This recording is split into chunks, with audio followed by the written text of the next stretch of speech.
2 cars hit her, killing the mother of 3 just 20 months after her little sister died. Both closed behind me as detectives comb the area. The woman's car, part of it, still stuck in this tree. He's taking off right now, that helicopter, carrying a man who was trapped in a mine for more than 48 hours. You can see the bullets went through this fence, across the alley, and into this backyard over here. Down here are the remnants of that hailstorm. Protesters just chanting, but it seems like it's going to reach a boiling point. Smoke still billowing from the mountains. A firefighter just told me there are 220 of them on the ground fighting this. This tow truck is getting ready to tow this car, which hit that Maserati. Not cheap.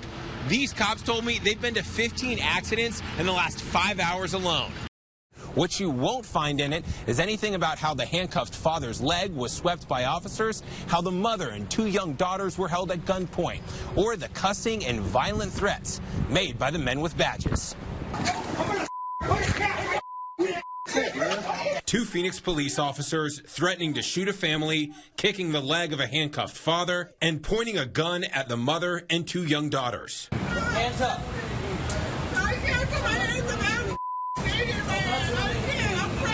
In the police report, Officer Christopher Meyer acknowledges mom said, quote, "I have my child in here." But he wrote, she continued to refuse to put her hands in the air, then said, "I feared that she was hiding something or reaching for a weapon." This was a shoplifting call, not a violent crime. She said she had a baby in her hands. She was verbally complying, saying the door won't open.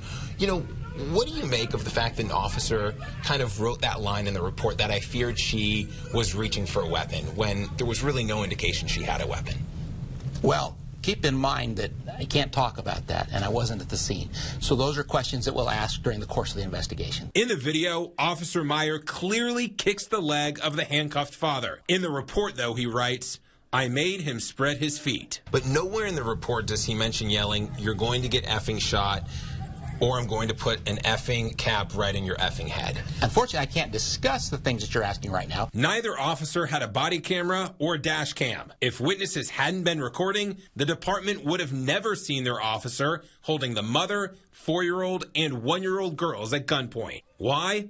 Well, that's not in the report either. Attacking a lady, man? Really? We've now learned both officers are off the streets. We continue to have them work, just in a non-enforcement assignment. Since the incident went viral, derogatory calls, hateful calls, some are even threatening calls that we receive. The family now suing for $10 million. The parents not charged at all. But the 4-year-old's aunt, who helped the little girl shoplift, was picked up on 3 misdemeanors. Chief Williams, your concerns are also my concerns. Again, finding herself promising a full investigation and commitment to clean up her department. I, like you, am disturbed by the language and the actions of our officer.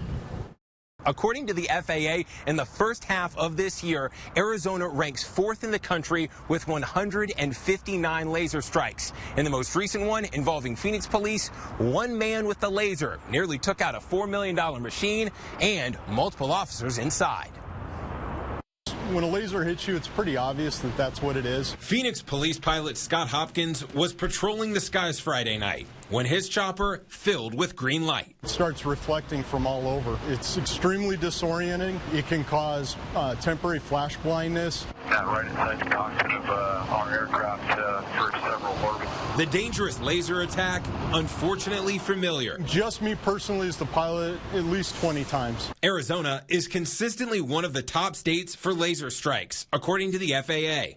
The culprits? Sometimes it's, kids who just, they don't know any better. Other times, though, the laser was attached to a firearm. So Friday in Avondale, Scott's reaction was calm but urgent. Okay, what is it? Where's it coming from? How are we going to deal with this now?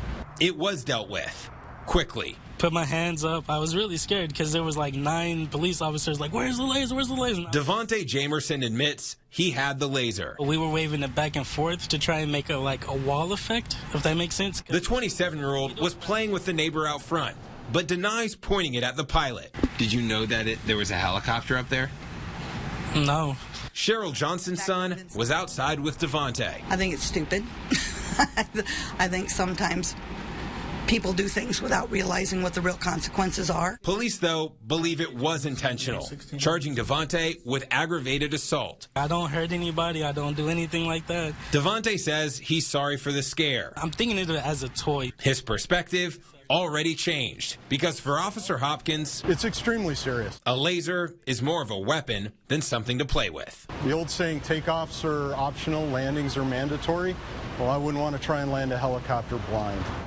But the father says he thinks about what happened at this Circle K often, about what he did, wresting a gun from a murder suspect's hands, but also what he didn't do. What a day, man. May 9th, 2018. Armando Martinez, I was getting a drink with one of my coworkers. I didn't know it was a gunshot at the time. 24-year-old Efron Hernandez, was shot in the back of the head. Immediately, there was chaos. The shooter, Joel McLean Carson, started barricading doors and barking orders. That's my only thought, is how am I going to get out of here? I'm going to get out of here one way or another. The hostages forced into a corner, while Carson allegedly tried to shoot another customer. The other guy he tried to shoot was face down. I heard the gun jam.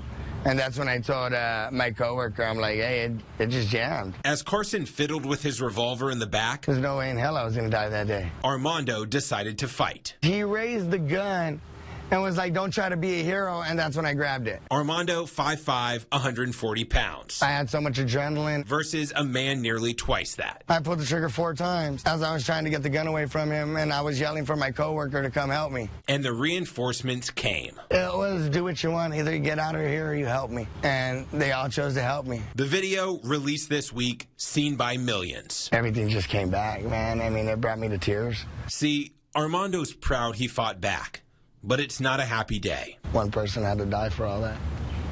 And I always regret that. After everyone ran out, Carson and the young father he shot were inside for an hour until SWAT arrived. Maybe I could have pulled him out, or maybe they could have saved his life. And it's a weight that I've carried with me. Armando dwells on what he didn't do. The 7 other hostages, though, remember what he did.